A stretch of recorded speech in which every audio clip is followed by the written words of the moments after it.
Bell and Drells of Houston, Texas. We not only sing, but we dance just as good as we want.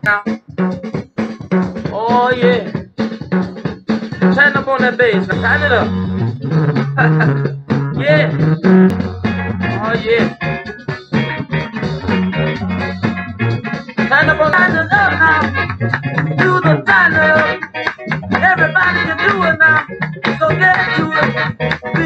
It is your boy, Willie B, in the building. This is a guy I haven't covered on the show, so I had to do it now that we're in 93 because we're getting a little close to the end of his thing. Big Daddy Kane. Kane out of Brooklyn, New York. We go back to 1984 here. He becomes really good friends with Biz Markie. So I'm glad Biz keep popping up in this storyline, man. I can't talk enough about how influential Biz is to this whole hip-hop shit. He basically was co-writing for Biz, because at this time Biz was already making a mark. They were pillar members of a collective group that they all put together called the Juice Crew at this time, with the head leader Marley Marl.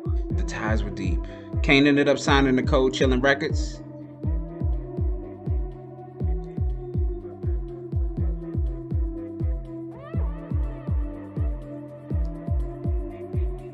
Fire department! Don't break the door!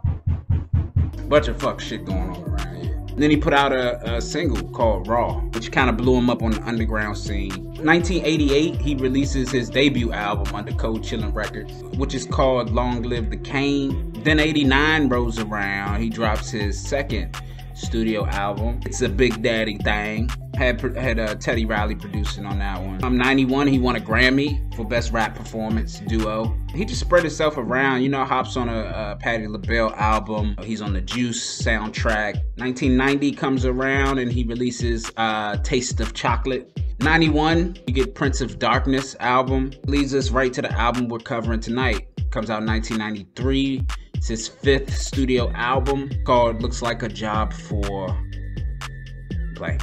I have no clue what I'm getting myself into right here. I've never heard a Big Daddy Kane album, and that's why I had to do it.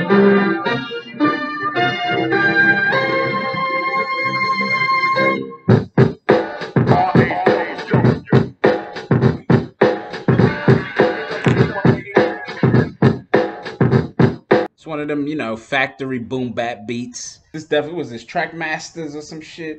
Like when I think of Big Daddy Kane, I think of the laid back kind of flow, but he's attacking this beat. It's not my favorite. And it seems like he's trying to prove, like he's trying to put a harder edge on shit. Almost like that's not what he normally does. On the black Caesar chip, my dialogue is just like a Frank inside of a supermarket raw dog. I'm the untouchable, never to be took out. My sexy mother, who shall please look out. This beat is like very similar to the first one. If you don't know hip hop, or you know, if you're not familiar with these type of sounds, you probably gonna think it's the same song. Like, damn, is he still rapping on the same shit? There's no captivation to this record for me. It's just jazzy. It's whatever. His voice seems so monotone to me. Like it's no, like I know he's got personality, but it's like you gotta dig for it. He's probably the originator of that, like, yo, stuff, tough, no, what, rough and tough and rough.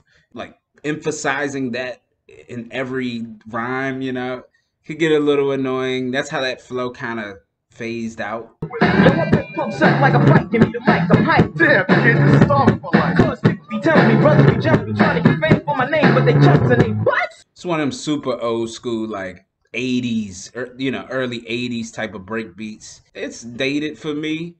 I could dig it, but like if you young at that time, this joint is like crazy. But like for me, I'm cool. Big Daddy Kane did have the best verse amongst all of these people in here. I never heard any of these rappers. They're going to show you that even when you're respected, brothers still trying to think it butt naked.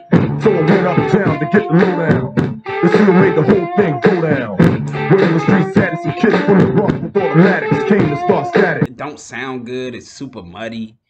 It's like, nah, get the skip. It's just too much craziness going on that doesn't sync up right. 158 Lewis Avenue between Lafayette and Van Buren. That was back during the days of banging on my big stop block with Spitz and Mitch. Follow my cousin Murdoch. The bass line is okay. It's some mid though. It's no true direction or soul in that joint. You know, just don't feel right. I mean, and what he's saying is shit that a lot of rappers pop, like stop fronting. But I always laugh when I hear rappers say that, because a lot of rappers front. Most rappers front, because you create this fantasy life in front of people. That's you don't live like that every day. Most rappers don't live the life you see them living every single day or every moment of that day. Brother man, check it. We wreck shop from nighttime to dawn. It's going. Cause little daddy's like a rap helter skelter, a bad mother. Chill, shame, respect your elders. Okay, this song is like super mid, but it's probably the best song that I've heard so far.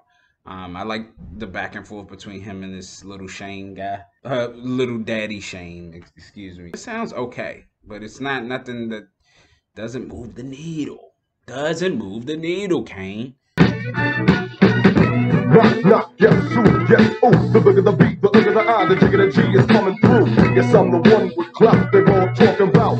To be great, I have the flavor like sauerkraut. It's rest in peace, so I get the funeral vibes and the super bluesy.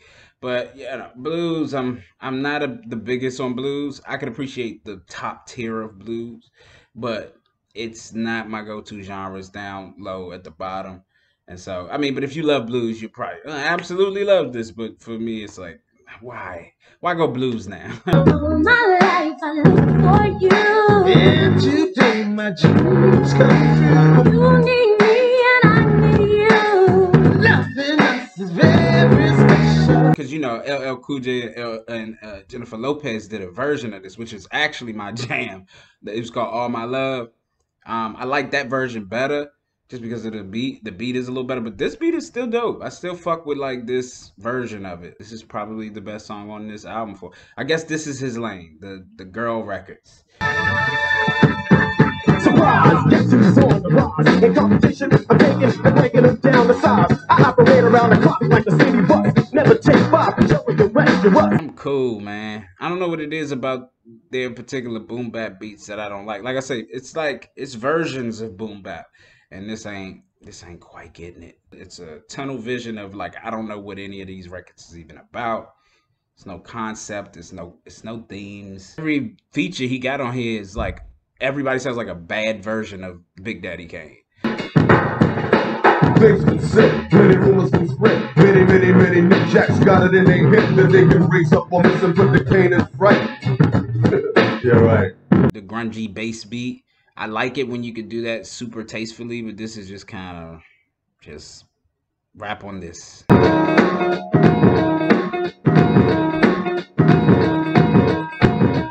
Ready, willing, and able. Here comes the new modern day dark cable. I really like this song they sample. It's one of my favorite old school vibes. That's my shit. The song still doesn't fully sell me to where like I need it. It's one of the better songs, and like I said, this is his lane when he tailors to the girl records, because he usually chooses the best beat in that space, and his voice sounds the best on that. I get bored with him after a while. To the dragon, it's a thought, the making a thing, the state, I'm making a rappers on the bandwagon. To the baby of a winner, game of men, I'm slaves, the sins of age, cause I penetrate. Being a mess up, will never touch my son, don't even mess up, but trying to press up, it's better to mess up. It feels like he's doing a flow that he is not comfortable with, but he's trying to keep up with these 93 motherfuckers. And it doesn't work for me. It just doesn't translate. It feels forced, it feels unnatural. This album scored a 14. Whack sauce, whack sauce, whack sauce, whack sauce.